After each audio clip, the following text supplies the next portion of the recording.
Sanbonani, Sihle Sibisi is my name, the founder of Kwanele Foundation. As you know, within Kwanele Foundation, we have an office called Kwanele Mfundisi, where we stand and advocate against gender-based violence within the church, within the religious sector, holistically. The reason for this video is because I just felt in my heart that I need to bring this message across. It's about time that you, as a pastor, as a bishop, as a prophet, you stop playing church. Just stop it. Stop doing the naughties. Stop phoning girls, asking them for sexual pleasures. Stop it. Look, there is nothing wrong with two adults consenting to do things with each other or to each other. But the problem comes when you are now hiding behind the title of being a pastor, bishop, prophet, or whoever it is that you have labeled yourself to be. Because now, remember, for you to have that title carries weight. That title carries a lot of respect and responsibility.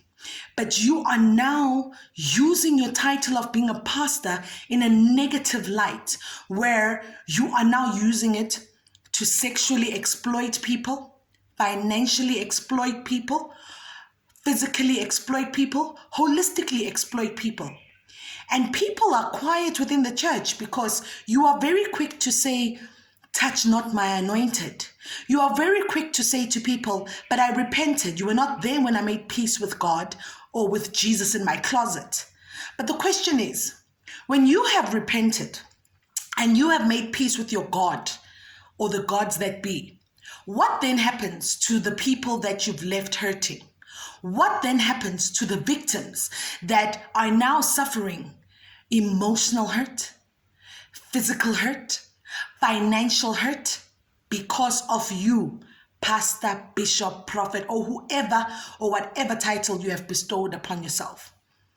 The reality is, behind the title, behind the label, pastor, bishop, prophet, or whoever it is a man, a real man. And how about put that title down and face yourself, face your congregation, and own up to the mess, own up to your shortcomings. You know, there's nothing as powerful as someone owning their narrative. There's nothing as powerful as someone owning up to their mistakes. I mean, every day people cheat on their wives and husbands or spouses holistically. And yes, it's seen as a taboo, but it's not so much noise is made about it when it's just an ordinary man and woman that have been found cheating or wanting. But when it comes to a titled man with the name of prophet, pastor, or bishop, that's when the noise comes. Because by you owning that title, by you owning that name, so much responsibility comes with it. And people come to you for counsel because we are expecting that you are the mouthpiece or the voice of God, according to what you tell us, the congregation, or the congregation what you feed us. So if you are the voice piece and the mouthpiece of God and you hear from God directly, are you saying to me that your God is condoning for you to cheat on your spouse? Are you saying your God is condoning the fact that you will be luring, seducing young men, young women within your church using the name of God, behind the name and the title that says God? Is that what you're saying to us? I urge all these titled men, take responsibility, face your congregation, face your spouses, tell them that, look, I may have the title, but I messed up. Don't use scripture to hide it. Don't use scripture to justify it. Don't say, I have fallen short of the glory of God. No, stop it. Be real and say, I messed up. I cheated on you, my wife, or I cheated on you, my husband. I messed up. I've been sleeping with people who are worshipers within the church. I messed up. I've been extorting people for money. I messed up. I did ABCD. And trust me, a man that will stand up and own up to his wrongs is more honorable than a man who will want to still continue hiding behind the title and finding anything and everything justifiable for him to justify the wrongs that he's done. So just think about it. Instead of people coming now and having videos, voice notes, pictures of you circulating on social media or wherever to say, this pastor did that, this pastor did this pastor is doing that. How about you come out and spill the beans about it yourself now, so that by the time someone else comes out and says, breaking news, have you heard Pastor so and so did this? It will not move you. You will be able to put your head up high and say, look, I did it, but I confessed to it. I owned up to it. I took responsibility for it. I told my wife, I told my church, I asked for forgiveness from that person. As a result, whatever that you're spreading on social media doesn't move me. But the problem is, I find that pastors are quick to want to judge, criticize Kwanele Foundation, Kwanele Mfundisi, and say we are against pastors, which is not true. We are not against pastors. We are but bringing forth restoration and rehabilitation towards victims and perpetrators of gender-based violence. And we narrow in within the religious sector. As I speak to you, we've got so many cases against prominent men and women of God. Now, if we were about exposing prominent men and women of God, trust me, we would have long had videos circulating everywhere about this pastor did this pastor did that. But we're not about that. When people write to our foundation, when they have case numbers, we follow up. When people tell us what happened to them, which is allegations until proven, we also investigate. That's why we have a legal team in our foundation. We investigate and we do contact the pastor. We do say, Pastor, we received an allegation against your church about ABCD. We want your right of reply. And we found that 60% of the pastors, they will come to the party, sit down with us, communicate with us and say, yes, it's true, I did this or I didn't. And behind the scenes, we are able to bring forth restoration, rehabilitation in forms of maybe the pastor and the said victim, they go for counseling and rehabilitation. But then you find pastors that even when we contact them, they will start swearing, slandering me, especially me, Sihle Sibisi. They will slander and swear at me, and then they'll want to bully and do whatever. And in that case, we just continue with the investigation. And it's so unfortunate that most of the time we find that when the investigations are done, that pastor is found wanting. Also, again, we are very aware that at times as the foundation, there are women and men who will write to us and say this pastor did 1, 2, 3 to us. And when they write to us, the reason why we are not about exposing pastors is because we have found that some people are just vindictive. We had a case in Cape Town and in KwaZulu-Natal where a woman and a man wrote to us about a pastor saying a pastor raped them or a pastor did financially abuse them. And when we investigated all of this, at the end of our investigation, we found out that the person that wrote to us was actually being vindictive. They wanted to bring the pastor down because there's a certain favor that they required from the pastor and the pastor did not do accordingly or however it is. So as a result, we found that this person wrote to us under false pretense. It was never true. And if we were a foundation that is just all about sensationalism, if we were a foundation that just wants to get back at pastors, we would have just spilled the beans. So that is why we are not about exposing pastors. Can pastors understand? We've had a pastor that reached out to us to say, listen, I have a problem.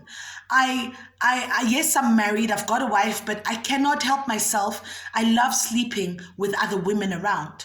And as I talk to you, he's currently going through counseling under our foundation because he's got a deep-rooted problem within himself.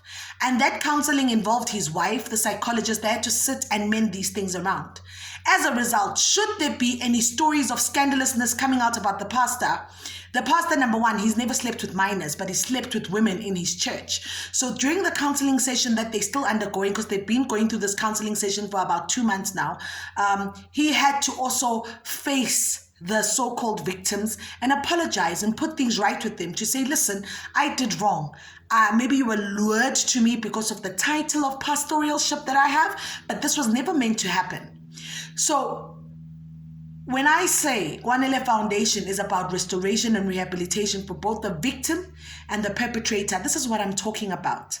We are not moved by things that are spread on social media, running around and blah, blah, blah, the noise. No, we want to get to the bottom of the story.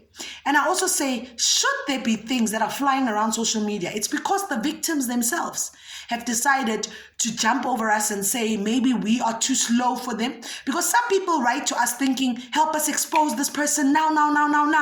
And we say, no, we don't work with now. We have processes. We need to investigate until we find out the truth, the source of the matter, because we're not about to be issuing false statements about allegations out there. So this video is basically to say, if you're a man of God, a bishop, prophetess, prophet, whoever you are, man or woman of God, time is now for you to face yourself. Time is now for you to own up to the wrongs, to the misbehaviors, to the nonsense that you've been doing, whether it's you've been taking people's monies under false pretense, whether you've been sleeping with people under false pretense, whether you've been keeping people away from their families. Yes, because we get people who write to us saying, I can no longer visit my family, I can no longer see my family because I'm expected to be at church every single day, and if I'm not at church, I fear being kicked out of the church. So if you've been doing any nonsensical behavior, I, Sihle Sibisi, as the founder of Kwanele Foundation, am imploring you to say, own your mess, own your nonsense, own your mistakes, and stop it.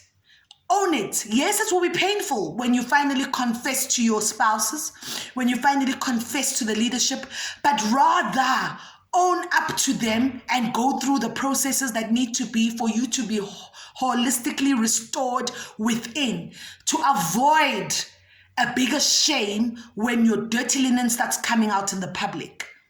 We stand against gender-based violence holistically. We stand against gender-based violence within the church. There is absolutely nothing that can justify gender-based violence on this face of the planet. Absolutely nothing. So I hope you understand what I've said. And if you're a man or woman of the cloth, do the right thing. Time is now, because you can see the society we're living in. People are now going there, exposing things, taking videos, recordings, messages from whenever, however. The fact that there's a recording and a video and a message about you, it means pastor, bishop, prophet, you did it. It happened. Just own up and say, yes, I did it. I messed up. Don't hide behind the scripture. Don't say I fell short of the glory of God. No, you didn't. You just were naughty. You were naughty, and you got caught. So just stop it. And I repeat, there are lots of prominent men of God who we have cases, allegations from people within your church and those who have left your church. And I urge you, if we do contact you to speak to you behind the scenes, don't turn a blind eye. Engage with us. Let's help you get rehabilitation and restoration. You might surprise yourself and find that the allegations are not true. You might surprise yourself, and you might even surprise yourself that even if the allegations are true, you get restored and rehabilitated holistically. God bless you. Those with ears, let them hear. If you are wise, you will listen and you will take the proper steps. Don't fight us. We are standing against gender-based violence within the church and the religious sector holistically. Kwanele mfundisi. Kwanele. Enough is enough. I thank you.